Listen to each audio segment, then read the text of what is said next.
Bienvenidos a su canal de YouTube Español en Casa. El día de hoy vamos a estudiar qué es una leyenda y cuáles son sus características. En sus comentarios algunos de ustedes me han pedido que yo explique la diferencia entre la leyenda y el mito. Y comprendo porque generalmente son dos géneros que se confunden bastante. La diferencia entre la leyenda y el mito es que la leyenda nace de hechos reales, puede tener tintes fantásticos, pero tiene un origen real en algo que pasó en una particular ciudad o comunidad. En cambio, el mito es más atemporal y definitivamente es totalmente ficticio. O sea, realmente no nace de un hecho real que se va alimentando, sino que es completamente sobrenatural. Entonces, ahora que ya sabemos la diferencia entre mito y leyenda, y si tienes dudas sobre el mito, te invito a ver mi tutorial sobre el mito, veamos qué es una leyenda. Las leyendas son relatos que cuentan hechos humanos o sobrenaturales en algunos casos. Son recursos muy ricos para el análisis de los pueblos, ya que a través de las leyendas los expertos pueden ver cómo un pueblo percibe su identidad. Y esa es la importancia de la leyenda. La leyenda se ha ido transmitiendo de generación en generación y por eso es propia de determinados países o de determinadas regiones. Por ejemplo, en el caso de Nicaragua tenemos muchas leyendas, como la leyenda de La Llorona, la leyenda del Padre Sin Cabeza, la leyenda de la Carreta Nahua. O sea, hay una serie de leyendas que nosotros tenemos, la leyenda del Padre Sin Cabeza, que no son características de todos los países del mundo, sino que cada país tiene sus propias leyendas.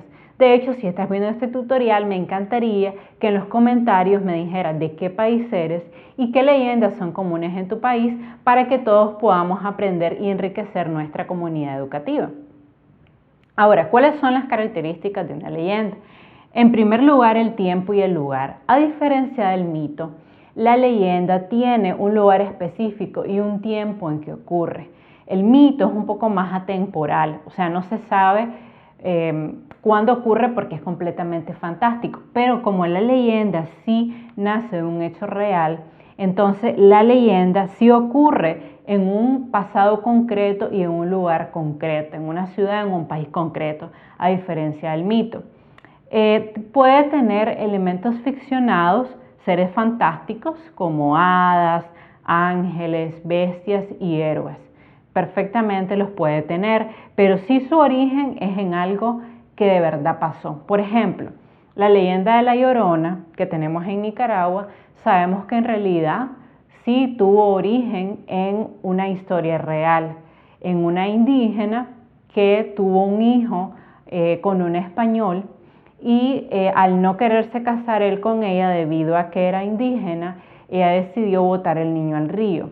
Luego obviamente se creó alrededor de esa historia verdadera, se le han dado varios matices, por ejemplo, que su alma vaga en pena llorando por los ríos pidiendo el regreso a la vida de su hijo. Esos ya son un poco elementos fantásticos, pero sí esa leyenda tuvo un origen real en una indígena que padeció esa situación. Y sí, ya le aumentaron un poquito eso de que su alma vaga por los ríos buscando a su hijo muerto. Ahora, ¿cuál es el objetivo de formar una leyenda? El objetivo de la leyenda es darle sentido a una sociedad. A través de las leyendas, las sociedades plasman sus valores culturales, plasman sus costumbres, su religiosidad, a veces su comida, su vestuario, la manera en que perciben la vida, la manera en que perciben la muerte. Entonces, la leyenda es parte de la idiosincrasia de un pueblo y por tanto debe valorarse y preservarse como patrimonio cultural. Además, las leyendas transmiten una enseñanza, porque se basan en hechos reales a los que le van agregando, como les decía yo, peripecias o algunos matices fantásticos.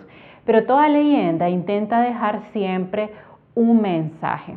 Por ejemplo, en el caso de la leyenda de La Llorona, es que obviamente cuando uno se convierte en madre no puede deshacerse de su hijo, porque esa unión madre-hijo debe ser prácticamente inquebrantable. Ahora, ¿cómo clasificamos la leyenda? La podemos clasificar según la temática y según el lugar. Según la temática puede ser religiosa, escatológica o etológica. Religiosa es cuando habla de los santos, de nuestras creencias religiosas, por ejemplo, del nacimiento de una determinada iglesia, de Dios, toda esta parte de la religiosidad propia de los pueblos. Las escatológicas nos hablan de la vida después de la muerte, o sea, del más allá. Son aquellas leyendas que nos hablan de espíritus, de personas que van entre el bien y el mal en la vida, que mueren y regresan a la vida, o sea, un poco como ese tránsito de la vida hacia la muerte o hacia la inmortalidad. Y las etológicas que nos hablan de la creación de la naturaleza.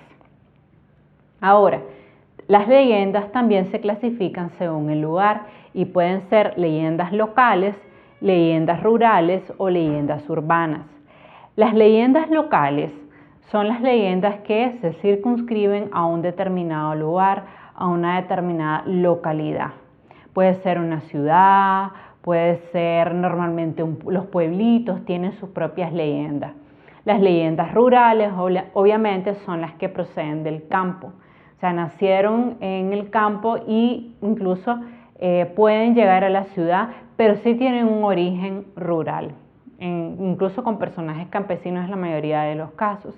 Y las leyendas urbanas son las leyendas que todos conocemos, de las cuales actualmente se han hecho un montón de películas. Son leyendas actuales, o sea, no son leyendas que vienen transmitidas de generación en generación, sino que, por decirlo así, son leyendas más contemporáneas. Entonces, pues ahora que sabes qué es una leyenda, cuáles son sus características y cómo se clasifica, yo te recomendaría que tomes una leyenda que sea propia de tu país e intente identificar las características que tiene esta leyenda y clasifícala según su temática en religiosa, escatológica o etológica y según su localidad en locales, rurales y urbanas. Y si te gusta esta actividad, me encantaría que nos la compartas en la casilla de tus comentarios. Por favor, suscríbete a mi canal y regálame un like. Bye.